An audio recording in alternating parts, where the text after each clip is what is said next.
Another week, another weekly reset. This is where we go over Nightwave, Teshin, all that jazz for the week. So, without further ado, let's get to it. I should have mentioned there will be time codes in the description below, but we're going to start with Nightwave, okay? Yes, let's see what we have for this week for Nightwave, okay? We have, of course, complete 12 conduits in disruption. That can be normal disruption or still path disruption. Normally people just do normal for this one, but still path is technically an option if you so wish. Complete 3 different bounties in the Orb Balas. Defeat the Oilworm in Still Path. Now this is the Still Path particular, and it is going to be the Deviri Paradox. The Oilworm is specifically a Deviri Paradox boss. And then finish a capture mission in less than 90 seconds. That's not going to work for me. It never works for me because I get lost a lot in Warframe. Yes, I've been playing a lot of years, but I still get lost. Don't judge me, okay? And then we have our weeklies, weeklies as in you should be able to do them just by playing Warframe. Now, kill 30 Xmas, complete 15 missions, and kill 500 enemies. Now, I will say, to be honest, I'm not always able to complete 15 missions because it's not complete 15 minutes, it's complete 15 missions. So until you see that complete thing on screen that pops up when you finish a mission, it doesn't count. So you can stay 2 hours in survival, then leave. It will only count as one mission. And I do a lot of endless missions. So yeah, that's a bit unfortunate for me. And then we have, let me go over these. I like hovering over them so you guys can actually see what they are, because I feel like it's actually important. Plus, you guys mentioned to me before that you like seeing what they are to at least get an idea of what they are, so you know what to pick up or what to say. Not really my cup of tea. Energy typing is okay, but I'll be honest, these days an Archon Shard does more than Energy Siphon ever could. So yeah. Then there's alternate helmets and skins and whatnot. And of course we have this and okay, so this key thing and this thing right here, combine them together, they make a boss fight, an annoying boss fight in my opinion. But this is how you get a sword. Yes, he drops a specific weapon, okay? It's very annoying that he drops it. It's very annoying that it's something I had to do, but I did manage to do it finally.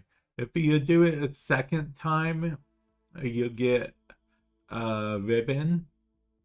But yeah, this is the one time you use key, so basically second time meaning if you did it in the past when the event first came about.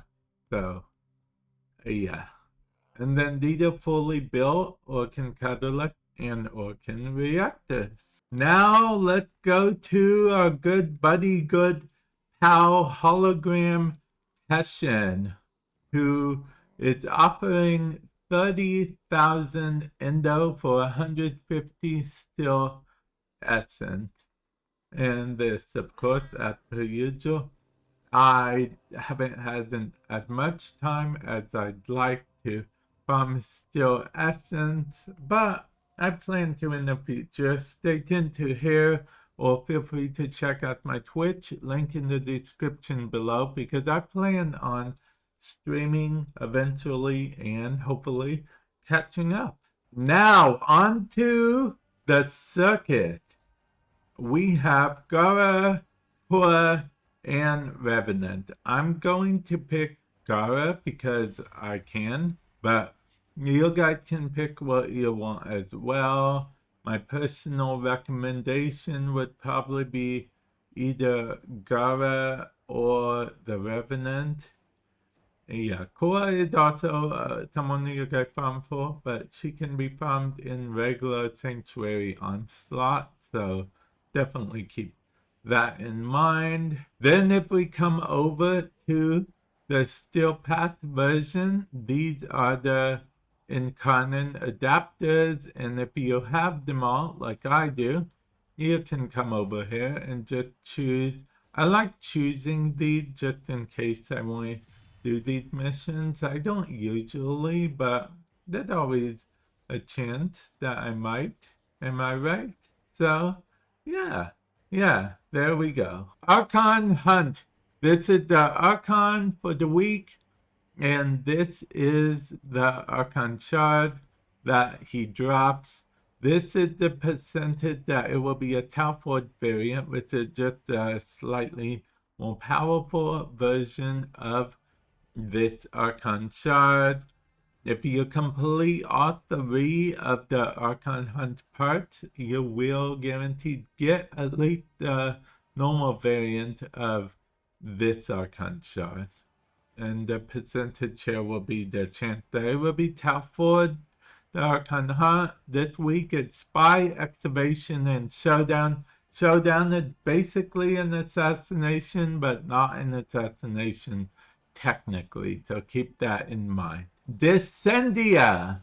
Descendia is a game mode that I'm just going to go down here a little bit with some of the reward. This is the normal path rewards, okay? Floor 21 is the max floor. You can go down, keep that in mind. And you breaks at every 7 floors in case you do want to leave. But there's also a Steel Path version of Descendia, which has different rewards entirely, as you can see. These are the rewards for Descendia, rotates each week, and or can reactor blueprint this time around. I'm curious if you guys are liking Descendia, or do you play Descendia anymore? Do you want there to be better rewards in Descendia? Because I'll be honest, I feel like the Steel Path rewards should be a little bit more per se. I don't know. I feel like the Steel Path rewards are a little bit lacking, but that's just me. Let me know your thoughts, comment section below. And now we are at the Sanctum, and of course, if you're at the Sanctum, you must visit Bird 3, because Bird 3 happen to have some shiny treasures, which includes an Archon shard. Now, it's not always the same color Archon shard as the week's Archon Hunt, but this time it is. And in order to acquire it, you will need to be the max rank in this syndicate, as well as fork over 30,000 standing for this syndicate. And then Bird 3 will happily give you the Archon shard. But wait, there's more. If you come over here, you see Deep Archimedea. These are individual parameters, meaning they're different for every person. These should be the same for every person, but with that said, if you have them on for you, it doesn't automatically put on for everyone else in your team. So you don't gotta worry about that. It's a per person thing, so to speak. And it's a public matchmaking. That's the only reason I mentioned that. But if Deep Archimedea doesn't tickle your fancy, you can hop on over to the universe where it's 1999 all day, every day. Talk to Kaya, and Kaya will introduce you to the wonderful world of tomorrow. I mean, Temporal Archimedea. Yeah, Temporal Archimedea. These are the individual parameters. Everything is relatively the same. The individual parameters might be different because they're random. And of course, these missions are more targeted at 1999 related shenanigans. But yeah, hopefully this has helped you in some way, shape, or form. And I will catch you guys in the future. Later.